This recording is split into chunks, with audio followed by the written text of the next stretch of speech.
Pertanyaannya satu, zikir apa yang dikerjakan oleh Nabi? Kan antara subuh, ba'da subuh sampai ke syuruk kan zikir. Zikirnya apa yang dikerjakan? Apakah kalimat thayyibah ataukah yang lain? Kita bahas. Yang kedua, selesai sholat kemudian duduk. Apakah duduknya di tempat dia sholat? Atau boleh pindah ke tempat lain? Yang penting di area masjid.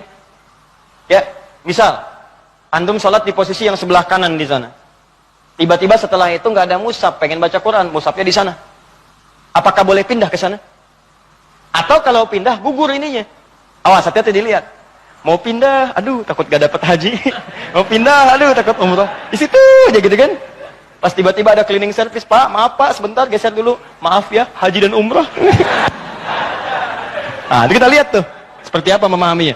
Karena ada yang menafsirkan gak boleh pindah di situ, gitu. Ya, nanti kita lihat apakah benar harus di situ saja atau boleh berpindah. Kalau boleh berpindah, apa dalilnya? Kalau memahami di situ saja, bagaimana keadaannya? Paham? Nah, jadi ini satu, dua, dan kasus yang terakhir, Ustadz, bagaimana kalau keluar masjid untuk kebutuhan hajat yang darurat? Pengen ke toilet kan?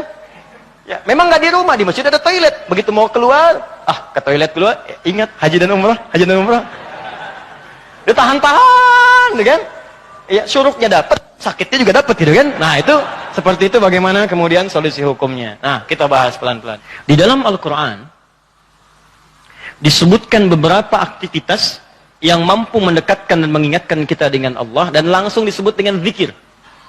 Dan ini pun dipraktekkan oleh Nabi sallallahu alaihi wasallam. Contoh. Yang pertama ditemukan di Quran surah keempat ayat 103, paling kanan pertengahan.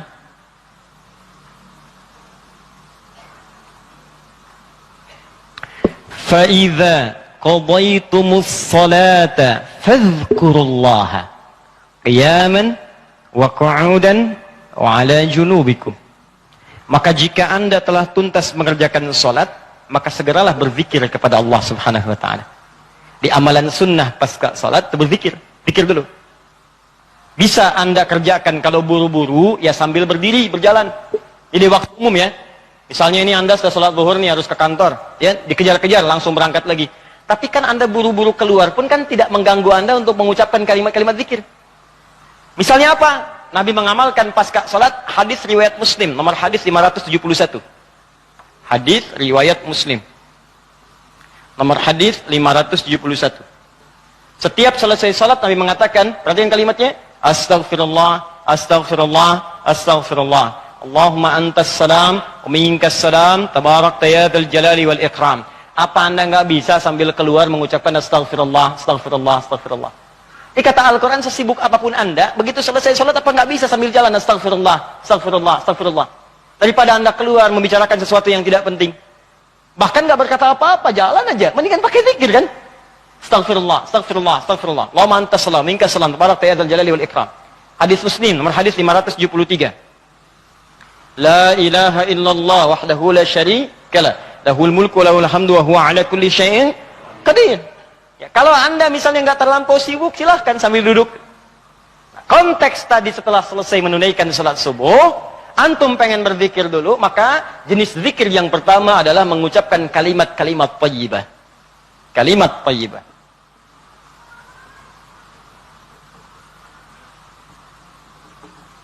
Bisa sifatnya istighfar. Ini dalilnya. Ya. Astaghfirullah, astaghfirullah, astaghfirullah. Ini yang paling singkat. Mau yang agak panjang, Astaghfirullahaladzim, alladzi la ilaha illa huwal hayyul qayyum wa natubu ilaihi. Silakan. Ya, kalau mau yang paling singkat, astaghfirullah, astaghfirullah, astaghfirullah. Sambungkan Allahumma antas salam, minkas salam, tabarakta dzal jalali wal ikram. Tambah lagi dengan kalimat-kalimat tauhid. La ilaha illallah wahdahu la syarika lahu, mulku wa lahul hamdu wa huwa ala kulli syai'in qadir. Kalau mau ditambahkan yang lebih lengkap ada la ilaha illallah wa la syarika lah, lahul mulku wa lahul hamdu yuhyi wa yumiitu wa huwa ala kulli syai'in qadir. Singkatnya kalimat tauhid. Nah, ini masuk dalam kategori kalimat thayyibah. Ini. Dalilnya yang ini. Hadis Muslim, wal hadis 573. Boleh selesai menunaikan salat subuh, salam ke kanan dan ke kiri, antum mulai berzikir dengan kalimat thayyibah, astaghfirullahalazim, astaghfirullahalazim, atau kalau mau singkat astaghfirullah, astaghfirullah, astaghfirullah. Kan? Baik, teman-teman, ingat baik-baik ya. Karena zikir itu definisinya segala aktivitas yang membuat kita dekat dan ingat kepada Allah. Jadi ketika mengucapkan kalimat ini bukan sekedar diucapkan di lisan. Kalau cuma diucapkan jangankan antum. Anak-anak antum yang 5 tahun, 4 tahun belum balik pun bisa. Apa bedanya bacaan antum dengan bacaan mereka? Sambil ingat Allah. Sambil diingat. Astagfirullah. Apa artinya astagfirullah? Ya Allah, ampuni saya. Saya minta ampun. Ada dosa yang dilakukan, dosanya disebut dengan dzambun. Sifat Allah yang mengampuni disebut Ghafir. Ghafir. Muncul surat ke-40, namanya surat Ghafir. Baca ayat yang ketiga, kata Ghafir disandingkan dengan dzambun. Ghafiriz dzambi wa qabilit taubi. Allah punya sifat Ghafir. Ghafir pemilik ghafar, ampunan. Allah mengampuni orang berbuat dosa. Kalau Anda pengen minta ampun, ucapkan astagfirullah. Istighfar itu permohonannya. Istighfar permohonan ampun, ucapannya astagfirullah, ampunannya ghafara ghufran, yang punya ampunan ghafir. Kata Allah, saya ghafir. Quran surah 40 ayat 3, ghafiriz dzambi, minta ampun, hei yang punya dosa, minta ampun kepada saya. Ketika engkau minta, saya akan ampuni. Saya tanya pada antum, siapa yang nggak punya dosa? Yuk angkat tangan. Ayo, nggak usah malu, angkat aja, saya pulang. Tapi kalau nggak punya dosa, bersih kan? Nah, kalau Anda merasa banyak dosa, diberi peluang habis sholat, istighfar. Makanya ketika istighfar, jangan cuma diucapkan, coba rasakan punya dosa apa sampai hari itu, dosa apa. Jadi begitu selesai subuh ingat, dosa pada orang tua, dosa pada pasangan, suami pada istri pada suami, dosa pada anak-anak. Anak-anak orang lain aja yang nggak punya mobil, nggak punya motor, bisa mendidik anaknya hafal Quran, sholatnya bagus. Masa antum udah banyak fasilitas ke masjid? Enggak, jemaah, enggak, bangun terlambat. Antum kurang apa lagi untuk mendidik anak dengan baik? Maka istighfari. Jangan-jangan anak itu nggak soleh bukan karena dia nggak mampu, karena antum nggak bimbing. Makanya antum akan ditanya tuh, jangan dikira mudah punya titipan anak. Jangan dikira mudah, antum akan ditanya. Kenapa ini nggak sholat? Nanti akan ada terjadi di hari kiamat, ini sahih riwayatnya, akan terjadi di hari kiamat. Nanti ada orang tua hampir ke surga, anaknya mau ke neraka, dan dia menyatakan keberatan di hadapan Allah. Begitu menyatakan keberatan, ternyata dosanya dosa orang tua. Anak itu tuh nggak menyembah Allah dengan baik karena dosa orang tuanya. Maka tertukarlah anaknya ke surga, orang tuanya ke neraka. Hati-hati. Dan ada juga yang terbalik. Orang tua ke neraka, anaknya mau ke surga. Orang tua menyatakan keberatan kepada Allah.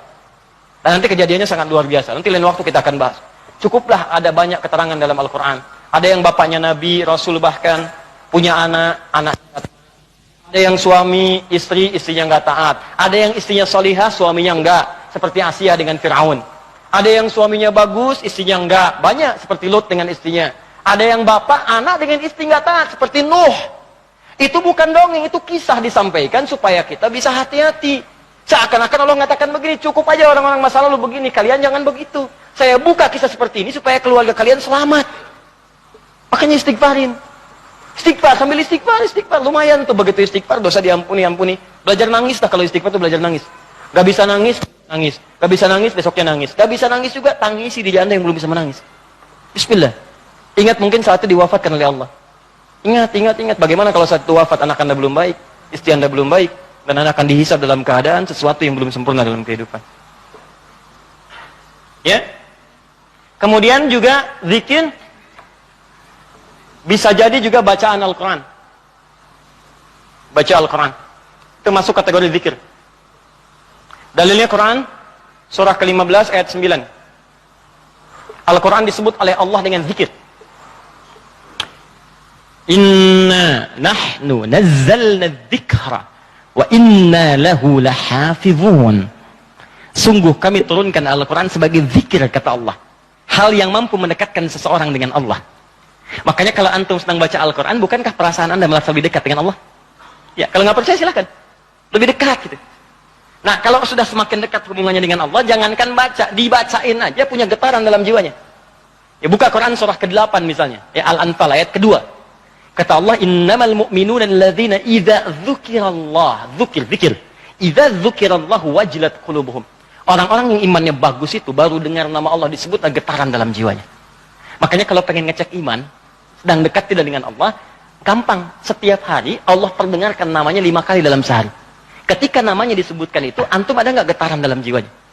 5 kali dalam sehari. Subuh, zuhur, asar, maghrib, isya. Allahu Akbar, Allahu Akbar. Bukankah nama Allah?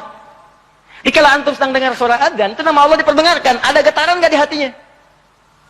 Ya, yang imannya